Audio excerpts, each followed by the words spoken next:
皆さんこんにちは。モアエデュケーションのまきです。今日は世界大学ランキングについて話していきたいと思います。ちょうど先日 QS というイギリスの団体から2025年版の世界大学ランキングが発表されました。ランキングを発表している団体は主に2つあるんですけど、どちらもイギリスの団体で QS っていうのと Times Higher Education っていう2つがあります。で、もともとこの2つの団体2004年からランキング付けを始めていて、2004年から2009年までは一緒に合同でランキングを出版していたんですね。でも2010年からは別々でそれぞれの評価基準を使って発表するようになったので、今日は QS から発表された世界ランキングを見ていきます。タイムズの方は2025年版最新版が発表されるのは今年の10月になるので、またその時にタイムズの方については解説していきたいと思います。はい。でちょっとこの2025年版の最新のランキングについてなんで動画を作ろうかって思ったかというと、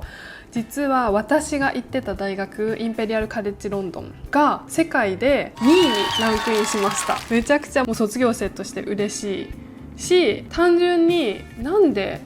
2位に急に飛躍したのか、このランキングの評価基準ってなんだっけってちょっと思って調べてみたかったっていうところがあります。1位は MIT マサチューセッツ工科大学ですね。で2位がインペリアルカレッジロンドン、3位がオックスフォード大学っ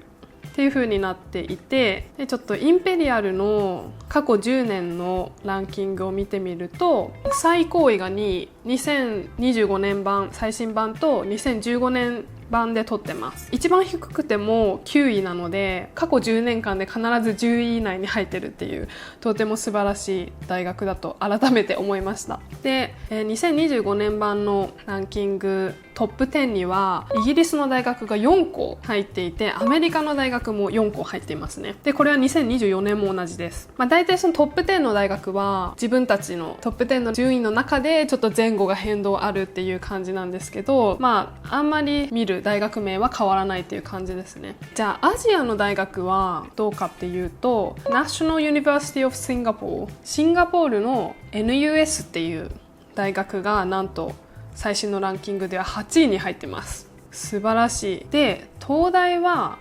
どこだ、東大ちょっと下の方、東大は32位です。2025年版。それでもすごい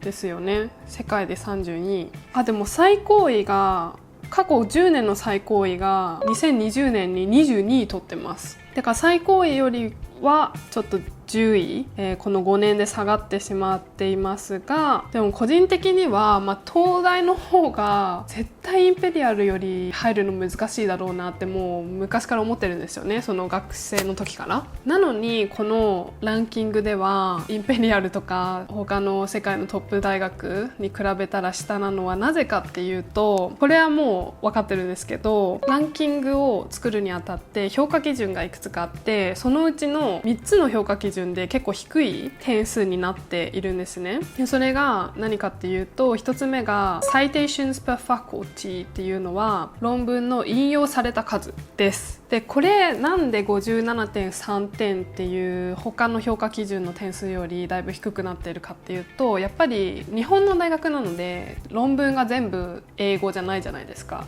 やっぱりその英語って一番使われている言語なので、英語で論文出したらもちろんいろんな国の大学が引用しますと。でも、アジアとか他の言語が第一言語の国もそうなんですけど、やっぱりその国の第一言語で論文って発表されるので、もちろん東大も日本語での論文たくさん出してると思うんですけど、そういった意味でちょっと引用されにくいっていうのがこの点数に現れてると思います。でこれはちょっとしょうがない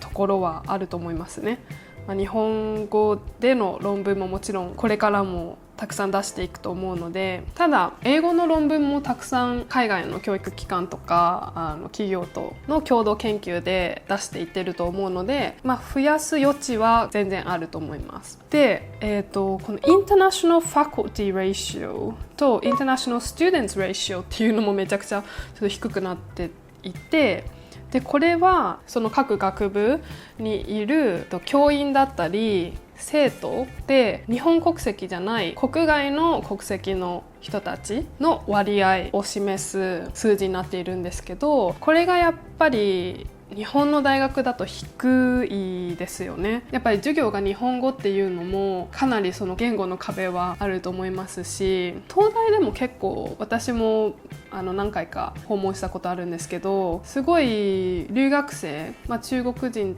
とかあと、英語で喋ってる留学生もキャンパスでたくさん見かけましたけど、それでもやっぱり英語圏の大学に比べたら留学生の数と、あと外国人の教員の数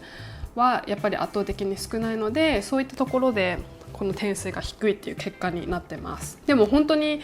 個人的に私はイギリスの高校に行って、そのイギリスのシステムでそのままロンドンの大学に上がったので何とも言えないんですけど、私がもしずっと日本の教育を受けて日本の高校から大学受験で東大受けてたら入ったかって言ったら多分も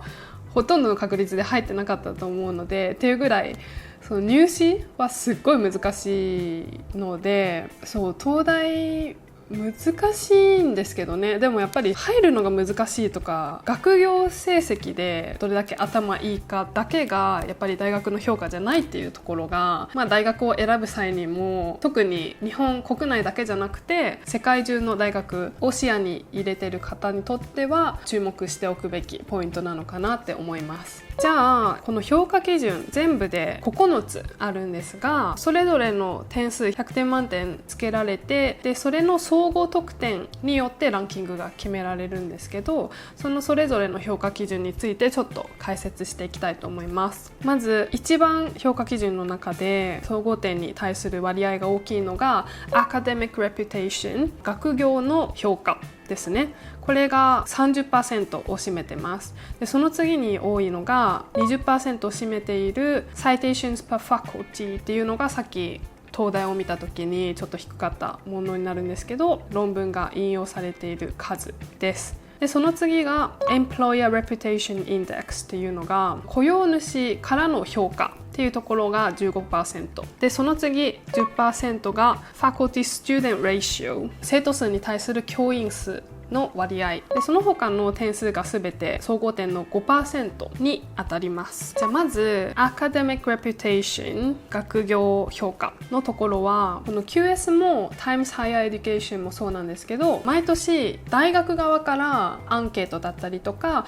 いろんな書類数字などを出してもらってこの団体が評価するっていう形なので、勝手にその団体が評価するっていうものではなくて、大学側がこのランキングに参加したかったらこの団体にデータを送るっていうようなものになってます。この指数は大学などに送られたアンケート、調査などから算出されているそうです。で次 Citations per Faculty 論文非引用数は、各教育機関で行われている研究が教育機関のサイズに対してどれくらいのインパクトがあって、どれくらいのボリューム量が行われているかっていうのを測る指数になっています。はい、次 Employer Reputation Index っていうのは雇用主側、卒業生を雇う企業たちからのその卒業生に対する評価っていうようなものになっていて、QS がこの大きいランキングを作る団体の中では唯一雇用のところまで重視しているっていうような団体になってます。なので大学で勉強して終わりじゃなくて、その先のキャリアだったりとか、もうちょっと長期的な目線で自分たちの学生がどのように評価されているか、高評価だったらその大学で受けた教育が良かったよねっていうような感じで評価されます。でこの計算方法としては、数千社のグローバル企業にアンケートの調査を行ってQS が算出します。Faculty Student Ratio っていうのが学生の数に対する教職員の数の割合になります。で次 International Faculty Ratio っていうのは全職員の中でどれだけ外国籍の職員がいるかっていう指標になります。この指標を作っている理由としては、外国人のスタッフが、国をまたいでわざわざその大学に来て働きたいって思うっていうことは、それだけ大学側に魅力があって、そういう働きたい環境が整っているっていうことで、こういった指標が一つありますと。計算方法としては、全職員の中で最低3ヶ月以上働いている外国籍の職員の数を計算します。で、インターナショナルスチューデントレーシオを見ていくと、これもインターナショナルファカルティレーシオと考え方は一緒なんですけど、全学生の中でどれだけ留学生がいるかっていうような割合になります。わざわざ自分の国から出てその大学に留学するっていうことは、その大学にネットワーキング、コネクション作りだったりとか、あとはその文化交流、あとその大学の卒業生であるメリットだったり、その他いろいろな経験っていうのに価値があるっていうことなので、その分大学の評価も上がります。で、これも最低3ヶ月以上在籍している生徒の数で算出されます。で、インターナショナルリサーチネットワークっていうのは、その大学がどれだけいろんな国、自分たちの国以外の国とリサーチ研究を行っているかっていう指標になります。 Employment Outcomes、 雇用の結果ですかね、直訳すると。っていうのは、その大学で教育を受けた人たちがどれくらい卒業後のキャリアでいい結果を出せているかっていうような指数になっていて、2つのさらに細かい測定方法に分けられます。1つが Graduate Employment Rate っていうのが、卒業してから15ヶ月以内にフルタイムパートタイムどちらも含む報酬が出る雇用形態で仕事を始めた人の割合になります。なので、ボランティアとか報酬が出ない形での雇用っていうのは含まれない。そのどれくらいの人が実際に卒業してから15ヶ月以内にもらえているかっていうような割合になります。で、2つ目が Alumni Impacts っていうのが、大学を卒業した後のアラムナイは卒業生、OB っていうことなんですけど、 OB がどれくらい社会にインパクトを与えているかっていうのを測るようなものになるんですけど、これの測定方法が8万2000人以上のインパクトのある卒業生、これどうやってちょっと定義してるかわからないんですけど、ビジネス、政治、高等教育機関、大学などの高等教育機関、あとはチャリティーなどでのインパクトのある卒業生について、この QS が分析しているそうです。で、最後サステイナビリティですね。これは日本でも SDGs ってすごく言われているので、結構浸透してきていると思うんですけど、実は2024年のラウンドから始まっている、去年その1個前のバージョンから始まっている比較的新しい指標になります。 QS がこのランキングを作っている大きい団体の中では初めてこのサステナビリティを指標に入れていて、ただそのサステナビリティに貢献してますよっていうような姿勢だけじゃなくて、実際に貢献した実績などもちゃんと加味されていて、国連が掲げる17の SDGs を使って、どれだけサステナビリティに貢献しているかっていうのが見られます。今バーッと説明したんですけど、実はこの今の9つの評価基準になったのは1個前の2024年版からで、その前はもうちょっと評価基準、この項目が少なかったんですね。新しく追加されたものとしては International Student Network、Employment Outcomes と Sustainability の3つなので、項目が少なかった時は一つ一つの項目の割合がもうちょっと高かった項目が多くて、例えば Academic Reputation、 その学業の評価のところだと今年は 30% なんですけど、2023年とそれより前は 40%、かなり多くの割合を占めていたりとか、ちょっと若干最近になってそういうサステナビリティとか国際的なこととか加わったのかなっていう感じですね。今話したのが大学ごとのランキングになるんですけど、大学って言ってもやっぱその総合大学があったり、インペリアルとか MIT っていうのは実は理系の科目しかない大学で、そもそも文系科目がなかったりして、やっぱり大学ごとのランキングを見ることも大事なんですけど、実際に自分が行きたい学部、勉強したい専攻のランキングを見ることも大事で、QS では専攻ごとのバイサブジェクトのランキングも出てるので、ぜひそれも見てみてください。この動画ではあんまり詳しくは説明しないんですけど、例えば Arts and Humanities、アートとか文系の学学部に絞ったランキングを見ると、1位がハーバード、2位ケンブリッジ、3位オックスフォードみたいな感じで、そもそも MIT とインペリアルは文系の学部がないのでランキングに入ってないっていうのと、あとはやっぱり大学によってどういった学部が強いかっていうのはあります。で、Life Sciences and Medicine、医学系とか生物系になると、1位ハーバード、2位オックスフォード、3位ジョーンズ・ホプキンス、結構医学系のニュースで聞く名前だと思うんですけど、で4位スタンフォード、5位 MIT でインペリアル7位ですねみたいな感じで、これちなみに2025年じゃなくて2024年版になってるんですけど、これを見ても分かる通り、ちょっと若干学部ごとのランキングを見た時にちょっと違った結果になっているので、大学を選ぶ時は本当にそのネームバリューだけで選ぶっていうのじゃなくて、実際に3年4年通う大学で、その大学に入る目的はやっぱりその自分の研究したい内容を勉強するために入るので、必ず大学選びをするときは学部ごとのランキングもチェックしてください。はい、で最後にちょっと触れたいのが、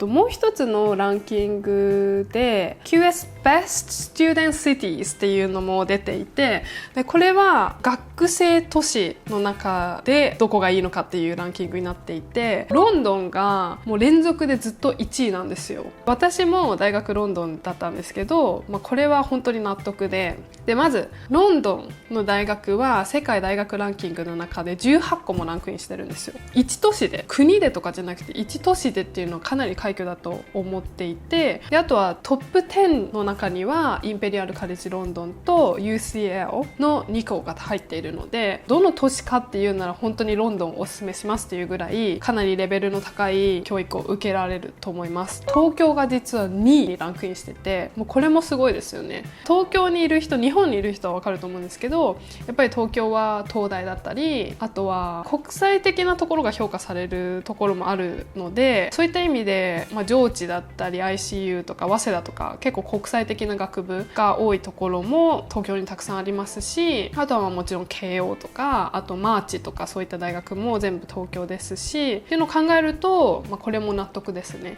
でやっぱり日本も留学生はどんどん増やしていこうとたくさん政策を打ち出しているので、日本の大学もちょっと大学ランキングの中でももうちょっと上がっていくんじゃないかな、上がっていってほしいなっていう気持ちはあります。ちなみに3位はソウルです。もうこれもすごいですよね。なんか多分一つの都市にたくさんの大学が集まってるっていう特徴もこの3都市に関してはあると思いますね。アメリカとかだとやっぱり大きいのでいろんな都市に散らばっている。皆さんいかがだったでしょうか。私も大学を選んだ時はこの世界ランキング QS とタイムズのランキングを見てある程度検討をつけて大学に申請したんですけど、トップの大学に行ってよかったなって思う点を1個だけ挙げるとしたら、やっぱり人ですね。やっぱりそこに行く人たちってみんな優秀な人、留学生比率も高いので、例えばインペリアルの場合はイギリス人だけじゃなくて世界各国の、私が仲良かった子たちだと、香港だったりシンガポールだったり、あとスペインとかもいますし、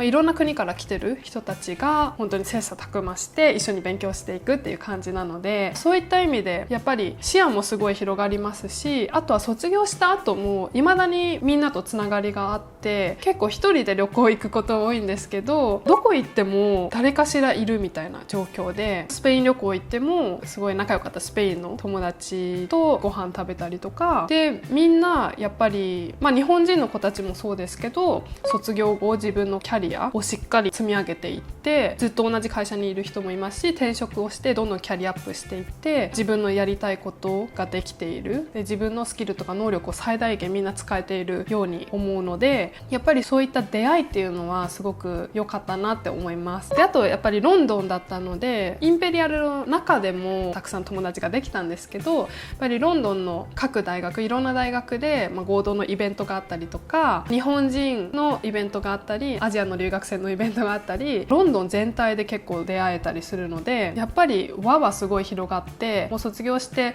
しばらく経ちますけど、今現在でもいい影響を受けてるなっていうのはすごく思います。イギリスの大学のアプリケーション出願は9月からユーカスで始まります。であと3ヶ月ぐらいあるので、皆さんしっかり自分でリサーチをして、ランキング上位の大学に行くっていうのだけが正解じゃないので、もちろん自分のやりたいことがちゃんとしっかりできる大学を見極めて出願すること、あとはその大学選びもそうですけど、UCAS のアプリケーションに書くための課外活動をこの夏にたくさん行ったり、そういったインターンシップだとかボランティアとかを行うと同時に Reading、 自分で本だったりとか、その勉強したいこと、出願する予定の学部専攻に関係することをたくさん本を読んで課外のリサーチを行ったっていう実績をたくさん積み上げることもすごく大事になります。皆さんの参考になればとても嬉しいです。ありがとうございました。